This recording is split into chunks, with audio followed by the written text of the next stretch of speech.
నా custodial torture మే 14 రాత్రి ఇదే గుంటూరులో, ఇక్కడికి కొత్తపేట దూరం ఉంటుందా సిఐడి వాళ్ళ ఆఫీసు. సో అక్కడ ఆ రోజు నన్ను ఎలాగ కొట్టిన విధానం పెట్టిదనినా అనేది 164 స్టేట్మెంట్ ఇవ్వడానికి వచ్చా. అది ముఖ్యంగా పర్పస్ అది. తర్వాత మరి నిన్న ఏపీ హైకోర్టులో తులసిబాబు బెయిల్ గురించి, లేదంటే మొన్న విజయ్ పాల్ లోవర్ కోర్టులో, జిల్లా కోర్టులో ఆయన బెయిల్ పిటిషన్ కూడా విచారణకు వచ్చింది. అప్పుడు ఒక తెలిసిన కొత్త విషయం ఏంటంటే సునీల్ కుమార్ అండ్ తులసిబాబు వీరి అనుబంధం, దాని గురించి చాలా స్పష్టంగా ఒక కొత్త విషయం బయటకు వచ్చింది. అది తులసిబాబుది 2026 అక్టోబర్, అంటే 6/10/2020లో ఈయనకి ఒక ఇద్దరు ప్రముఖ న్యాయవాదులు అవసరం వచ్చింది. ఆయన తులసిబాబుని ఇంకొక కిరణ్ అనే ఇంకో అతన్ని లీగల్ అసిస్టెంట్స్ అని చెప్పి ఒక పేరు పెట్టి తీసుకున్నారు. తీసుకున్న తర్వాత తెలిసింది ఏంటంటే ఈ తులసిబాబు అన్న అతనికి అసలు ఈజ్ అడ్వకేట్ కాదు. లా చదువుకున్నంత మాత్రాన అడ్వకేట్ ఎవరు.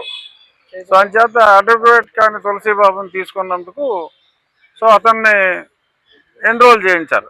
ఎప్పుడు 2021 నా కస్టడీ టార్చర్ అన్నీ అయ్యాక 2021 అక్టోబర్లో ఇక్కడ బార్ కౌన్సిల్లో ఎన్రోల్ చేయించారు.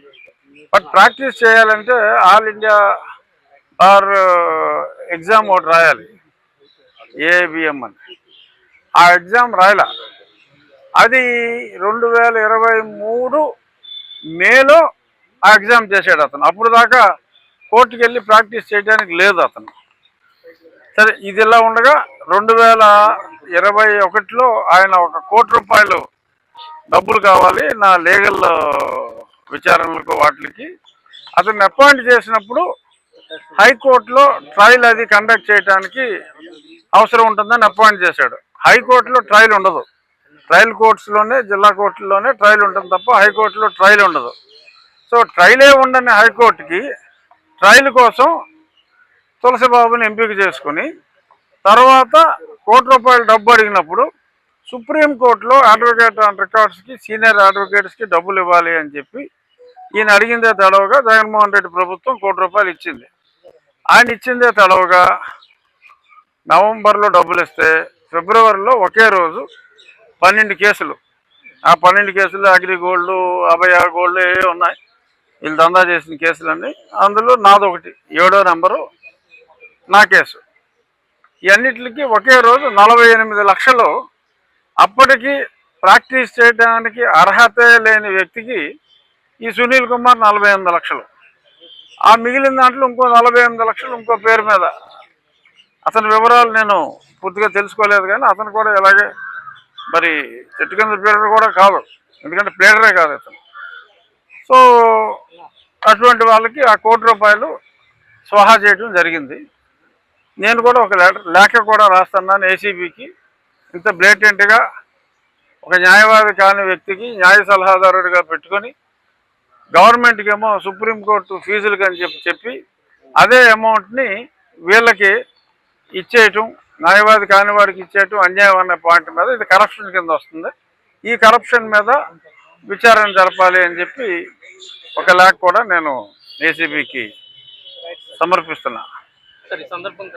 ఏముంది, ఆయన మనసులో భావం ఆయన చెప్పారు. మరి ప్రస్తుతానికి అది నిజమనే మనం నమ్మాలి.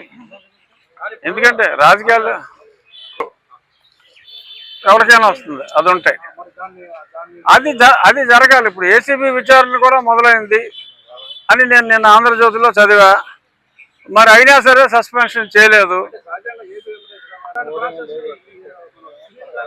ఇప్పుడు ఒక డిఎస్పీ స్థాయి వరకు, are additional SP non cadre వరకు ఒకే విఆర్లు ఉంటాయి. ఐపీఎస్లకి విఆర్ ఉండదు. సో ఇతన్ని ఉద్యోగం ఇవ్వకుండా ఖాళీగా పెట్టి జీతం ఇస్తున్నారు. ఇతను వెళ్ళి అక్కడ విదేశాల్లో అలా దుబాయ్ వ్యాపారం చూసుకుంటూ, అమెరికా వ్యాపారం చూసుకుంటూ తిరుగుతూ గోల్ఫాడుకుంటున్నాడు. జీతం ఇస్తున్నారు. ఆ స్టాఫ్ అందరూ ఉంటారు. ఆఫీస్కి వచ్చి సంతకం పెట్టరంటే ఆఫీస్కి వెళ్ళలా. సరే చూసి చూడనట్టు ఉంటున్నారు. ఇక్కడ ఏంటంటే ఇప్పుడు నా మెయిన్ కస్టోడియల్ టార్చర్లో A1 అతను. సరే వాళ్ళు ఏదో స్ట్రాటజీ ప్రకారం ఎప్పుడు పిలవాలో వాళ్ళు డిసైడ్ చేసుకుంటారు. కానీ ఏమో ఉందనుకుంటే పోనీ తర్వాత పిలుస్తారు అనుకోవచ్చు. కానీ అతను ఇంకా ఉద్యోగంలో సస్పెన్షన్ కూడా చేయకుండా జీతం ఇస్తూ ఉంటే ఈ పాల్ అండ్ కంపెనీ వీళ్ళెవరో నోరు ఇప్పట్లా. ఎవరైనా ఎందుకు ఇప్పుతారు నోరు? అతను ఏదో చెప్తాడు మనం అంటే భయంరా. ఎందుకంటే ఆ మధ్యన వీళ్ళకు అసోసియేషన్ ఉంది కదా ఇతనికి, అంబేద్కర్ ఇండియా మిషన్, దాని వైస్ ప్రెసిడెంట్ తాయిక్వాండో శ్రీను అని అతను స్టేట్మెంట్ ఇచ్చాడు హిందూ పేపర్లో, చదివా ఇందాక నేను.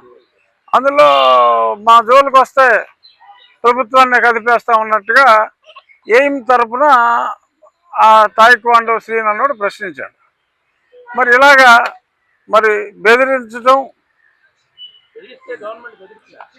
కాదు అంటే గవర్నమెంట్ బెదురుతుందని నేను అంటలా. I'm also part of government.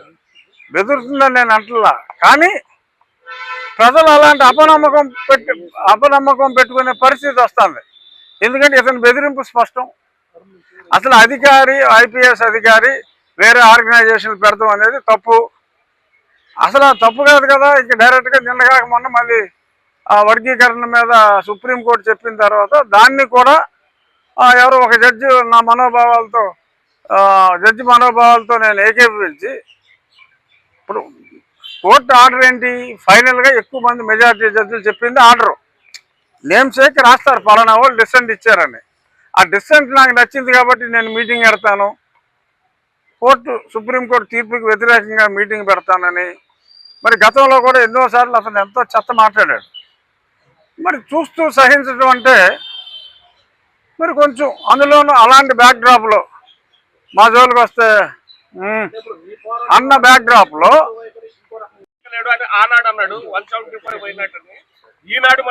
సమాచారం అయితే ఏమీ లేదు నాకు. మరి ఏమన్నా పురోగతి ఉందేమో లేదో ఐడియా లేదు నాకు. బట్ అతన్ని విచారిస్తే చాలా విషయాలు బయటకు వస్తాయి. సో ఇప్పుడు మీరు ఇంటికి కూడా పీకలేరు అన్నదానికి మరి అతను అన్నమాట నిజం.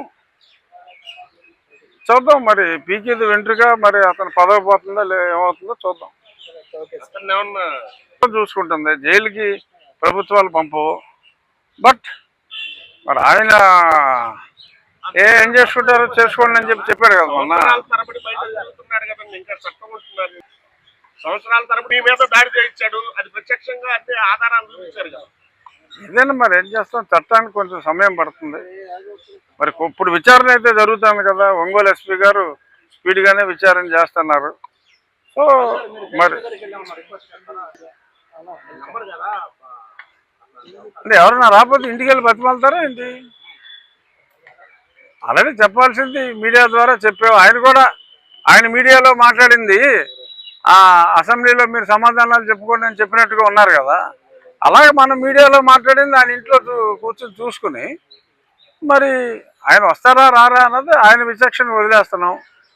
నిన్న మా స్పీకర్ గారు స్పష్టంగా చెప్పారు, సాంప్రదాయాల ప్రకారం గతంలో ఉన్న సాంప్రదాయాలు అనుసరించి తక్కువ సభ్యులు ఉంటే 10% కన్నా తక్కువ ఉంటే లీడర్ ఆఫ్ ది అపోజిషన్ ఇవ్వడానికి లేదు అని స్పష్టంగా చెప్పారు. సో కోర్టు ఏమో సమన్లు ఇచ్చిందని ఆయన అబద్ధం ఆడారు. అది తప్పు. కోర్టు ఎటువంటి సమన్లు స్పీకర్ గారికి ఇవ్వలేదు.